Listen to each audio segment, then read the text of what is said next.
Well, we're back with Cherie, and I've saved the best for last.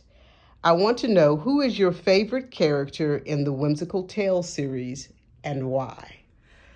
I've thought about this long and hard because I love all the characters. I love drawing them. I love seeing them come to life.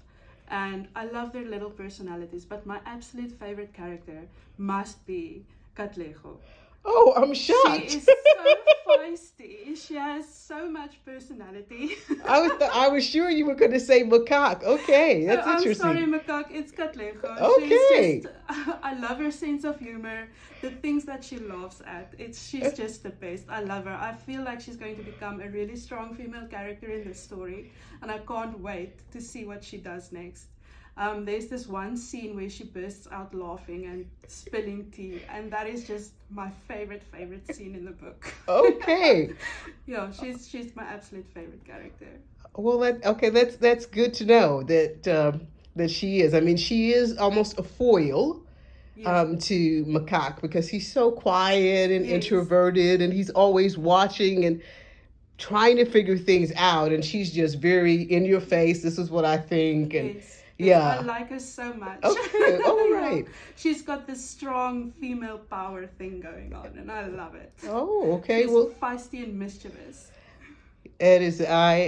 I'm glad to hear that each of the characters stand out and that nobody gets lost Yes, because there are so many characters. You've got Macaque, you've got Catlejo, his friend, you've got the brother in Cateco, yes, you've got the whole family, Ma, Pa, Opa, and Oma.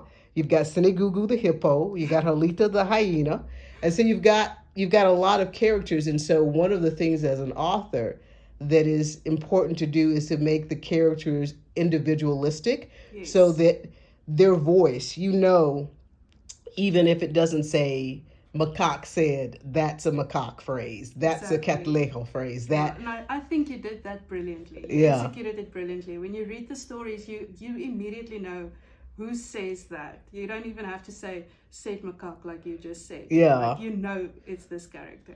And when I think of feisty too, if you say that Catalejo is feisty, I would say she got it from Opa. Yeah. Because Opa is really, he's like, I'm old, I don't care anymore. Yeah. This I'm is tired. yeah, I'm just gonna say what I think, and Yeah. you're just Big gonna have to blankets. yeah. So oh yeah. So but I really love the way the characters are brought to life because the words are on the page, but it takes an artist to take words that are flat on a page and bring it to 3D realization. And when we see the artwork, we're transported by the words, but then the art just adds another level. Yes. My sister says of my writing that it's very descriptive, that you can just see it played out. And I Yeah. agree. But then when I see the artwork that you've done, I'm like, that's it.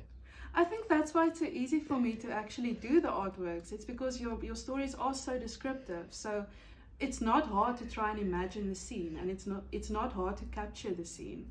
And the more I draw these characters, the more they come to life for me as well. It's almost like they've become personal friends of mine. Like I know exactly what they look like, and I just love drawing them. I have a confession to make. I know that people love C.S. Lewis's Narnia, the Chronicles of Oh Narnia. yes, yeah. And I was saying, well, Lord, when we get to heaven, maybe Macaque and all of the characters can come alive. And then I heard this little voice, well, then, everybody's going to want Aslan to come alive. I said, but that Aslan would be redundant because Aslan is Jesus. So we don't need Aslan. We don't need the Chronicles of Narnia because that's just telling the story Yes. of what's happened. But these characters could continue to teach lessons. And I was like, I would love for all of these characters to actually come alive. Yes. And I would love to eventually see on this side the characters in a movie. Oh. Yes, because a lot of the things that I see produced for children presently, I don't feel that it's very edifying. Mm-hmm. And I don't feel that it causes them to use their imagination. Yes. And so I would love to see the books develop into at least a movie or two, each of the big books to develop into a movie, because they teach so many life lessons and they take you along the journey that Macaque has about Yeah. finding hope, finding a family, finding faith. And Yes. that's a long story. Yeah, after being lost for so long and he actually made a friend, like it's Yeah, heartwarming to read. yeah. So we'll see where we go next, but thank you for your time and for your talents, and we appreciate your input. And I'm sure that there's somebody who's going to be encouraged to pick up their pencils again or their paintbrush and begin to do artwork. Well, thank you so much, Mala, and I appreciate you. All right.